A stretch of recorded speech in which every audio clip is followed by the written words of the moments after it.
CM Saini ने CET exam की तैयारियों का लिया जायजा। संवेदनशील केंद्रों की कड़ी निगरानी समेत प्रश्न पत्रों की आवाजाही की वीडियोग्राफी के दिए आदेश। 13 लाख परीक्षार्थियों की मुफ्त यात्रा के लिए रोडवेज की हजारों बसें रिजर्व। आम यात्रियों से 2 दिन रोडवेज की बसों में यात्रा से बचने की सलाह। सीईटी परीक्षा का एक और मामला पहुंचा हाई कोर्ट। परीक्षार्थियों ने फॉर्म जमा करवाने के बावजूद एडमिट कार्ड न मिलने को लेकर लगाई याचिका। आज होगी सुनवाई। मुख्यमंत्री नायब सैनी आज चरखी दादरी के दौरे पर। बाढ़ड़ा विधानसभा के झोजू कला गांव विकास रैली को करेंगे संबोधित। सफाई कर्मचारियों ने 2100 रुपए वेतन बढ़ोतरी के बाद सीएम नायब सैनी का जताया आभार। सीएम ने कहा सफाई कर्मी स्वच्छ भारत मिशन का मजबूत स्तंभ। पंजाब में बेअदबी बिल के लिए गठित सिलेक्ट कमेटी की आज होगी पहली बैठक। पंजाब विधानसभा में थोड़ी देर बाद होगी मीटिंग। बेअदबी पर कानून बनाने को लेकर होगा मंथन। दरबार साहिब को धमकी मामले में बड़ा खुलासा। सूत्रों के मुताबिक धमकी भरे ईमेल भेजने के लिए डार्क नेट का किया गया इस्तेमाल। आईपी एड्रेस और अन्य जानकारी जुटाने में हुई दिक्कत। हिसार डीजे विवाद में युवक की मौत मामले में रिटायर्ड पुलिसकर्मियों का आज बड़ा प्रदर्शन। पुलिस के खिलाफ एफआईआर रद्द करवाने की मांग। मुख्यमंत्री और राज्यपाल के नाम सौंपेंगे ज्ञापन। पानीपत में जलाभिषेक करने से रोकने पर आपस में भिड़े 2 गुट। पीड़ित पक्ष ने दूसरे गुट पर लगाया दबंगई का आरोप। मारपीट में हुए कांवड़िए घायल।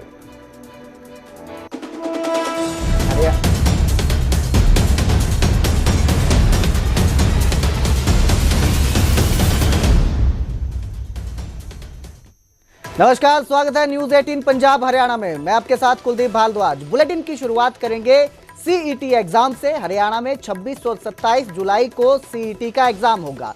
सीएम नायब सिंह सैनी ने इसकी तैयारियों का जायजा लिया। संवेदनशील केंद्रों पर कड़ी निगरानी के आदेश दिए। इसके साथ ही प्रश्न पत्रों की आवाजाही की वीडियो करवाई जाएगी, वीडियोग्राफी करवाई जाएगी, रिकॉर्डिंग होगी। 13 लाख छात्रों के लिए रोडवेज बसें रिजर्व की गई हैं।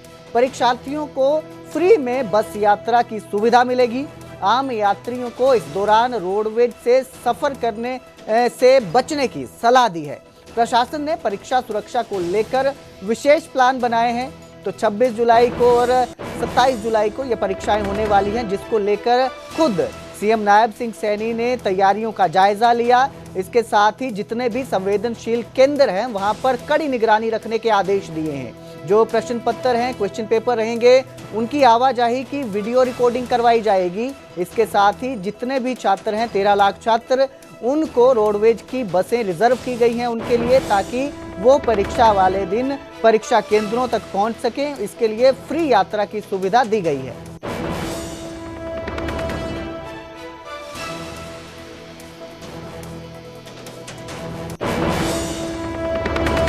तो वहीं सीईटी परीक्षा का एक और मामला हाई कोर्ट पहुंच गया है। एडमिट कार्ड ना मिलने को लेकर कोर्ट में याचिका दाखिल करवाई गई है। फॉर्म जमा करवाने के बावजूद भी कई परीक्षार्थियों को अभी तक एडमिट कार्ड नहीं मिला है। हाई कोर्ट आज इस पूरे मामले में सुनवाई करेगा। 26 और 27 जुलाई को यह परीक्षा होने वाली है, लेकिन अभी भी कई परीक्षार्थी जो हैं उनके एडमिट कार्ड नहीं आए हैं, जिसके बाद उन्होंने हाई कोर्ट में याचिका दाखिल की है, जिसको लेकर आज हाई कोर्ट सुनवाई करेगा। तो 26 और 27 जुलाई को कॉमन एलिजिबिलिटी टेस्ट का एग्जाम है, जिसको लेकर सरकार तैयारियां कर रही है। जायजा लिया जा रहा है तैयारियों का। लेकिन वहीं कुछ परीक्षार्थी ऐसे हैं जिन्होंने फॉर्म भर दिया है, लेकिन बावजूद उसके अभी तक उनका एडमिट कार्ड नहीं पहुंचा है। बिना एडमिट कार्ड के वो परीक्षा नहीं दे पाएंगे। इसको लेकर आज हाई कोर्ट में सुनवाई होगी। उन्होंने याचिका दर्ज करवाई है। इस खबर पर ज्यादा जानकारी के लिए मेरे सहयोगी उमेश शर्मा मेरे साथ जुड़े हैं। उमेश, ये जो याचिका दर्ज करवाई गई है, इस पे सुनवाई होगी, क्या अपडेट इस पूरे मामले में? देखिए, कुछ ने जब ये फॉर्म भरा, सारे जो डॉक्यूमेंट्स है वो अपलोड किए, जो प्रोसीजर फॉलो किया, लेकिन जो कार्ड होता है एडमिशन कार्ड, वो नहीं उनके पास आया।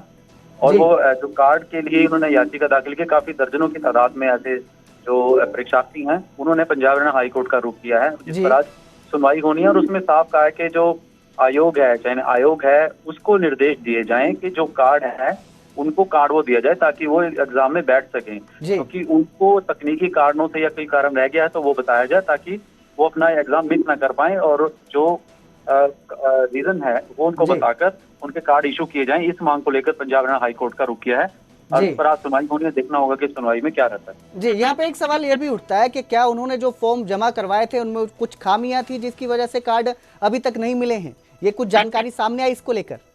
देखिए, जो उन्होंने पिटीशन में जो याचिका दाखिल की उसमें कहा है कि उन्होंने सभी जो है अपलोड फॉर्म और सभी जो दस्तावेज थे वो जमा कर दिए और उसके बाद कार्ड जब आया लेकिन अभी तक उनको कार्ड नहीं मिला। अब उसका कारण नहीं बताया गया कि क्या नहीं मिला, क्या रीजन थे, और अगर कोई रीजन था तो वो क्या रेक्टिफाई किया जा सकता है।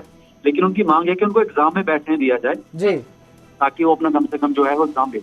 जी, बहुत बहुत शुक्रिया इस तमाम जानकारी के लिए उमेश। तो देखते हैं आज हाईकोर्ट की सुनवाई के बाद क्या निर्णय लिया जाता है और क्या परीक्षार्थियों को बिना एडमिट कार्ड के बैठने की अनुमति दी जाती है या नहीं। चरखी दादरी के बाडड़ा में सीएम सैनी की विकास रैली है। क्षेत्र को विकास को लेकर सीएम सौगात देंगे। मौके पर सीएम सैनी की रैली की पूरी तैयारी कर ली गई है। बारिश के मद्देनजर वाटर प्रूफ टेंट का इंतजाम किया गया है। सीएम की रैली के मद्देनजर सुरक्षा के व्यापक इंतजाम किए गए हैं। बाडड़ा विधायक उमेद पातुवास ने सारी तैयारियों का जायजा लिया। सीएम की विकास रैली है, बाडड़ा में ये रैली होने वाली है। थोड़ी ही देर में ये जो रैली है ये शुरू होने वाली है। थोड़ी ही देर में सीएम यहाँ पे पहुंचेंगे और उसके बाद रैली शुरू की जाएगी। तो जिस तरह के इस समय मौसम चल रहा है, बारिश हो रही है, उसके मद्देनजर भी इस रैली की तैयारियों में कोई कमी न रह जाए, इसका पूरा इंतजाम किया गया है। वाटर प्रूफ टेंट लगाए गए हैं। देखिए, व्यवस्था आपके सामने है। बारिश का मौसम है, वाटर प्रूफ टेंट लग चुका है और पब्लिक बहुत भारी संख्या में आएगी। कल आप आके यहाँ पे कवर करें, आपको खुद को देखने को मिलेगा। इस इस स्टेडियम में पैर रखने की जगह नहीं मिलेगी। क्योंकि जो किसान भी विरोध कर रहे हैं तो उसको लेकर क्या, इस बात को आप मानते हैं कि किसान विरोध कर सकते हैं? मैं किसानों के हमेशा बीच में रहा हूँ। कल मैं मौके पर गया था, उन्होंने अपना धरना समाप्त कर दिया है। जैसे ही माननीय मुख्यमंत्री जी यहाँ पर पहुँचेंगे, सबसे पहले मैं उनकी मीटिंग करवाऊँगा। अब एक सांकेतिक धरना वहाँ जरूर है, 5 आदमी वहाँ बैठे हैं। कुछ राजनीतिक लोगों ने वहाँ राजनीतिक रोटियां सेकने की कोशिश की थी, पर किसान भली भांति जानते हैं कि उनका सच्चा हितैषी कौन है और राजनीति चमकाने कौन आ रहा है।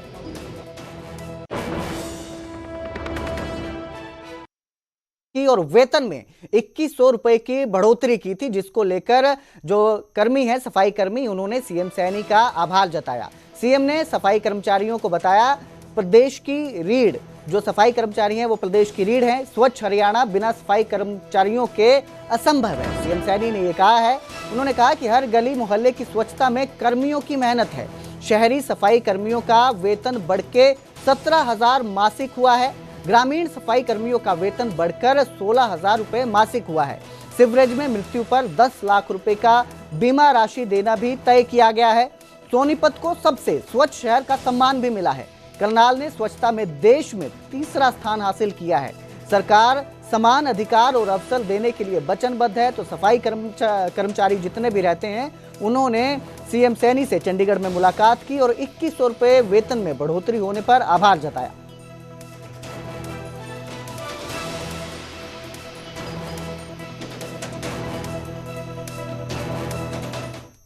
पंचकुला के मोरनी में 76वां राज्य स्तरीय वन महोत्सव समारोह बनाया गया, आयोजित किया गया। सीएम सैनी ने बतौर मुख्य अतिथि इसमें शिरकत की।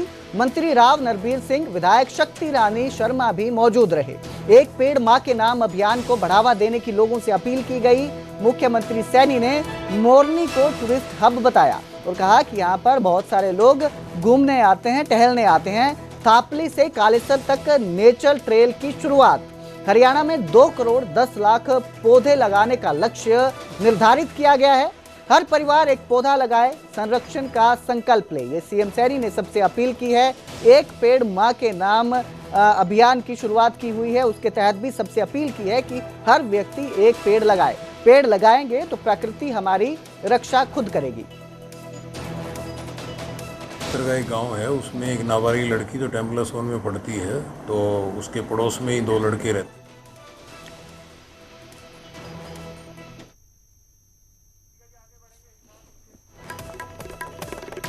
हिसार डीजे विवाद को लेकर बड़ा प्रदर्शन किया जाएगा। पुलिस पर एफआईआर के विरोध में सड़कों पर संगठन उतरेंगे।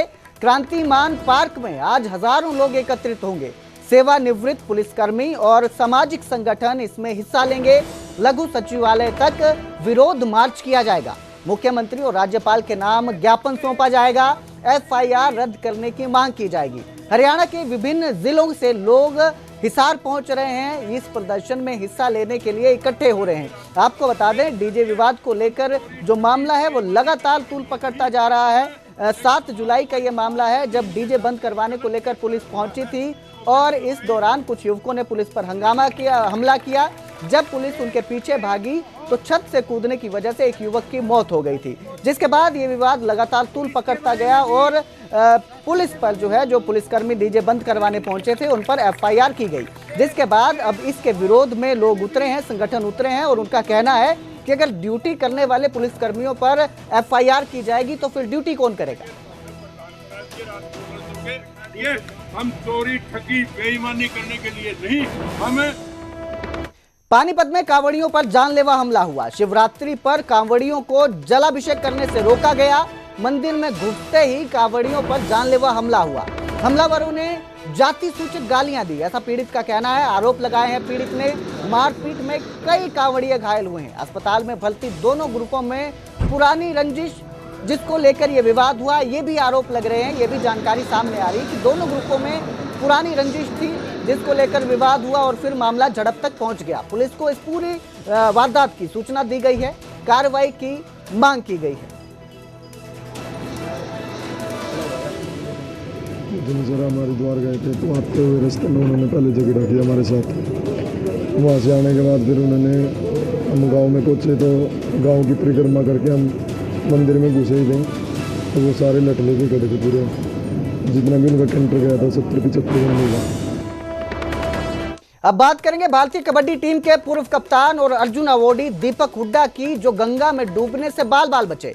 दीपक हुड्डा को गंगा में बहने से बचा लिया गया, पुलिस ने बचाया है। हरिद्वार में यह हादसा हुआ, बाल बाल अर्जुन अवार्डी बचे हैं। उत्तराखंड पुलिस ने दीपक हुड्डा को रेस्क्यू किया।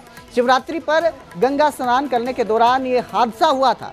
सोशल मीडिया पर रेस्क्यू की तस्वीरें वायरल हुई हैं। आपकी स्क्रीन पर दिख सकती हैं कि किस तरह एसडीआरएफ की टीम ने उन्हें पानी से बाहर निकाला। भगवान और पुलिस का धन्यवाद दिया दीपक हुड्डा ने इस पूरी घटना के बाद। जब वो सही सलामत सुरक्षित बचे, उसके बाद गंगा के तेज बहाव में दीपक हुड्डा फिसल गए थे। हरिद्वार में परिजनों के साथ दीपक हुड्डा पहुंचे थे। उत्तराखंड पुलिस की मुस्तैदी से ये बड़ा हादसा टला है। वीडियो में चमत्कारी बचाव करते हुए ये एसडीआरएफ के कर्मी दिखाई दिए, जिन्होंने उन्हें सुरक्षित नदी से बाहर निकाला, गंगा नदी से सुरक्षित बाहर निकाल लिया। तो वहां पे मेरा पैर फिसल गया था और हादसा तो किसी के साथ भी हो सकता है। मैं तो आप सभी की ये दुआएं, भगवान का आशीर्वाद रहा, बड़े बाबा का और माँ गंगा मैया का, कि आप सबके बीच में सुरक्षित हूँ। और धन्यवाद करना चाहूँगा उत्तराखंड पुलिस का। तो क्या बोलते हैं, दूसरा ही वो था पुल के साथ वाला। बहाव काफ़ी तेज़ है क्योंकि सावन का महीना और बारिश काफ़ी तेज़ हो रही है। तो जो अपने बेल के वो बनाए होते हैं उससे अंदर की तरफ डुबकी लगा रहा था। तो ये सवेरे सवेरे की है। उधर गुरुग्राम की सफाई व्यवस्था पर फिर से सवाल उठे हैं। गुरुग्राम की तुलना सुअर के बाड़े से की गई है। फ्रांसीसी महिला ने मैथिडे आर ने यह तुलना की है। मैथिडे आर ने गुरुग्राम को अभिशप्त शहर बताया। गुरुग्राम में कचरे के ढेर से फ्रांसीसी महिला नाराज है। सोशल मीडिया पर उन्होंने गुरुग्राम की कुछ तस्वीरें साझा की और इसकी तुलना सुअर के बाड़े से की। जलभराव और गंदगी से साइबर सिटी शर्मिंदा है। मैथिडे आर ने सोशल नेटवर्किंग साइट एक्स पर लिखा कि जो एक शानदार, आधुनिक, शांत शहर हो सकता था, वो बड़े कूड़े के ढेर में तब्दील हो गया है। कई पुराने दोस्त दिल्ली वापस जा रहे हैं या भारत छोड़कर हमेशा के लिए जा रहे हैं, इस उम्मीद के साथ कि वहां उन्हें राहत मिलेगी। लेकिन उनका क्या जो यहाँ फंसे हुए हैं। कई लोग खुद को अभिशप्त महसूस करते हैं। मैथिडे ने आगे लिखा कि गुरुग्राम के लोगों में निराशा और गुस्सा बढ़ रहा है। लोग सोच रहे हैं कि बेहतर जिंदगी के लिए वो टैक्स दे रहे हैं, लेकिन उससे किसी और का महल बन रहा है। ये स्थिति कब खत्म होगी?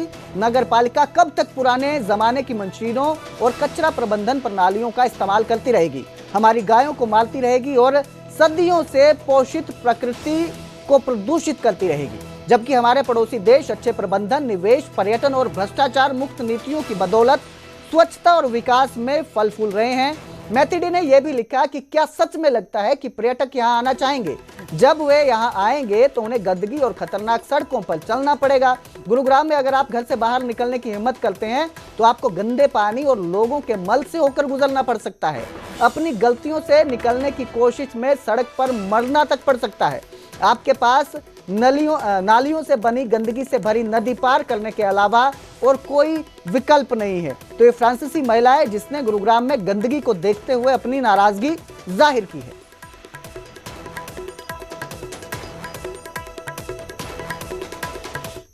सोहाना में डोर टू डोर कचरा कलेक्शन योजना फेल दिखाई दी। कचरा उठाने के लिए एजेंसी की गाड़ी नहीं पहुंच रही है। शहर में जगह जगह कचरे का ढेर लगा हुआ है। परिषद ने ठेकेदार को दूसरी बार नोटिस दिया। तीसरे नोटिस पर एजेंसी को ब्लैक लिस्ट कर दिया जाएगा। 11 दिन पहले एजेंसी को अस्थायी ठेका दिया गया था कि वो घर घर जाकर कचरा उठाए। जो लोगों का कचरा है, गाड़ी आएगी, कचरा लेकर जाएगी, लेकिन ऐसा नहीं हुआ। जिसके बाद अगर तीसरी बार भी नोटिस दिया जाता है तो फिर एजेंसी को ब्लैक लिस्ट कर दिया जाएगा। देखिए, हमने 2 महीने के लिए डोर टू डोर कलेक्शन के लिए डैप अरेंजमेंट के लिए एक टेंडर किया था, तो जिसका वर्क ऑर्डर हम इसको जो नया ठेकेदार है उसको दे चुके हैं 10 तारीख को, 10 जुलाई को, और इसके द्वारा काम शुरू कर दिया जाना था, किया भी गया है। लेकिन इसके द्वारा कम व्हीकल अभी तक दिए गए हैं, जिसपे हमने कल ही इसको दूसरा नोटिस भी जारी किया है और जल्दी ही हम ये व्हीकल इनसे पूरे करा लेंगे। जिस तरह व्यवस्था है उसके लिए भी इंतजाम किए जा रहे हैं? नहीं, इंतजाम करने के लिए ही हमने ये टेंडर किया था, लेकिन इस ठेकेदार द्वारा लापरवाही की जा रही है। केवल 4 से 5 ही व्हीकल इसके द्वारा अभी शुरू किए गए हैं, जो जल्दी शुरू करा लिए जाएंगे। जो एमसी के व्हीकल हैं वो भी हमने इसी कार्य के लिए साथ में लगाए हुए ताकि लोगों को परेशानी ना आए। अब बात करेंगे पानीपत में 6 साल की बच्ची से दरिंदगी के मामले की, जिसमें पुलिस ने आरोपी को गिरफ्तार कर लिया है। 18 घंटे में आरोपी दिनेश को पुलिस ने पकड़ा है। आरोपी ने पूछताछ में अपना जुर्म कबूल कर लिया है। स्काईलार्ड रोड के पास से आरोपी गिरफ्तार हुआ है। थाना तहसील कैंप पुलिस ने तत्परता दिखाई मामले को देखते हुए और 18 घंटे में उसे गिरफ्तार कर लिया। घिनौनी वारदात से पूरे इलाके में आक्रोश है। 6 साल की बच्ची से दरिंदगी का यह मामला है। दिनेश नाम के आरोपी को गिरफ्तार किया गया है। स्काईलार्ड रोड के पास से इसकी गिरफ्तारी हुई है। आरोपी ने पूछताछ के दौरान अपना जुर्म कबूल कर लिया है कि उसी ने मासूम के साथ दुष्कर्म किया है।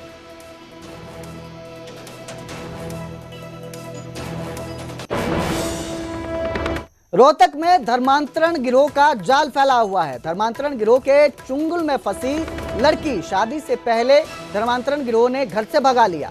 12 नवंबर 2024 को शादी होने वाली थी। घर वाले खरीदारी करने गए तो लड़की भाग गई। आगरा पुलिस ने लड़की के आगरा में होने की सूचना दी। सूचना मिलने तक लड़की का धर्मांतरण हो चुका था। मां बेटी ने जबरन धर्मांतरण करने का आरोप लगाया है।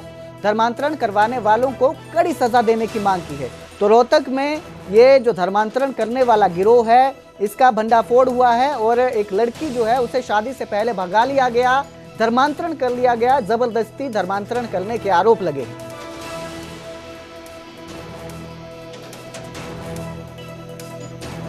क्या नाम है जी?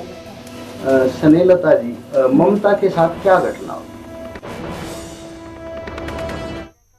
रेवाड़ी में छात्राओं से छेड़छाड़ का आरोपी टीचर गिरफ्तार कर लिया गया है। रेवाड़ी स्कूल में एसएसटी टीचर पर गंभीर आरोप लगे हैं। छात्राओं की शिकायत पर पुलिस ने केस दर्ज किया है। आरोपी टीचर को कोर्ट ने न्यायिक हिरासत पर भेजा है। छात्रा ने भाई को टीचर की सारी करतूत बताई। आरोपी शिक्षक छुट्टी लेकर फरार हो गया था, जिसके बाद अब आरोपी टीचर को गिरफ्तार कर लिया गया है। छात्राओं से छेड़छाड़ करने के इस टीचर पर आरोप है। छात्रा की शिकायत पर पुलिस ने केस दर्ज किया, जिसके बाद टीचर को गिरफ्तार कर लिया गया, अध्यापक को, जो कि छुट्टी लेकर फरार हो गया था।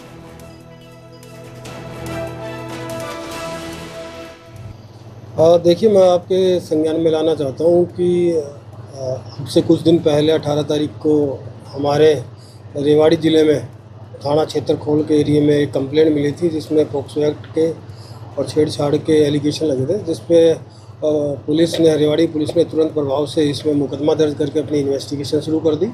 और हमने अलग अलग तरीक़ों से अलग अलग टीमें हम लोगों ने बनाई और इन गहनता से इन्वेस्टिगेशन करने पर जो चीज़ सामने आई और जो हमारा आरोपी था उसको हम लोगों ने, हमारी जो रेवाड़ी पुलिस की टीम है उन्होंने पकड़ के हैंड ओवर किया और हैंड ओवर करने के बाद उन्होंने मेरे सामने पेश किया, जिसको हमने आज गिरफ़्तार करके माननीय अदालत में हम लोगों ने उनको पेश किया और उनको जो माननीय अदालत के आदेश थे उनको जुडिशरी हम लोगों ने भेज दिया। सर कहाँ से गिरफ्तार किया है? देखिए उनको राजस्थान से उन्होंने हम लोगों ने राउंड अप किया था और वहाँ पर से राउंड अप करने के बाद, पूछताछ करने के बाद जब हम लोगों को भी सारी चीज़ वेरीफाई हो गई है तो उसको हम लोगों ने SHO खोलने मेरे को यहाँ मेरे ऑफिस में उसने पेश किया, जहाँ से उसकी गिरफ्तारी की है। देखिए अभी तक हम लोगों ने जो उनकी प्रोसीडिंग होती है वो हम लोगों ने कंप्लीट की है और आरोप सत्य हुए हैं तो हम लोगों ने आज आरोपी को आज माननीय अरेस्ट करके माननीय अदालत में पेश किया है। तो उधर गुरुग्राम में दुष्यंत चौटाला की पुलिस आयुक्त से मुलाकात हुई। पुलिस आयुक्त से पूर्व उप मुख्यमंत्री दुष्यंत चौटाला ने मुलाकात की। पुलिस आयुक्त विकास अरोड़ा से मुलाकात की गई। लॉ एंड ऑर्डर को लेकर चर्चा करते चौटाला नजर आए। सिंगर राहुल फाजिलपुरिया फायरिंग मामले पर भी चर्चा की गई। गुरुग्राम लोकसभा से चुनाव लड़ रहे थे राहुल फाजिलपुरिया। जेजेपी नेता पर फायरिंग के बाद सियासी हड़कंप मच गया है। पुलिस आयुक्त ने जांच में तेजी लाने का भरोसा दिलाया। चौटाला बोले कानून व्यवस्था पर सख्त कार्रवाई जरूरी है। तो गुरुग्राम में ये मुलाकात की गई। पूर्व उप मुख्यमंत्री दुष्यंत चौटाला ने पुलिस आयुक्त से मुलाकात की और सिंगर राहुल फाजिलपुरिया पर हुई फायरिंग के मामले को लेकर चर्चा की। साथ ही जांच में तेजी लाने का आश्वासन दिया गया है पुलिस आयुक्त की ओर से।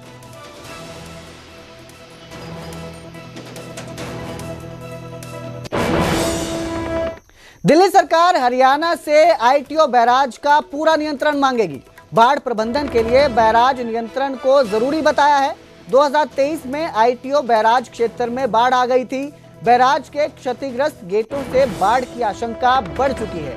बैराज गेटों की मरम्मत अब पूरी कर दी गई है। बाढ़ स्थिति में त्वरित कार्रवाई हेतु नियंत्रण जरूरी है। दिल्ली सरकार हरियाणा से आधिकारिक मांग रखेगी। मंत्री प्रवेश वर्मा औपचारिक तौर पर इसकी मांग करेंगे।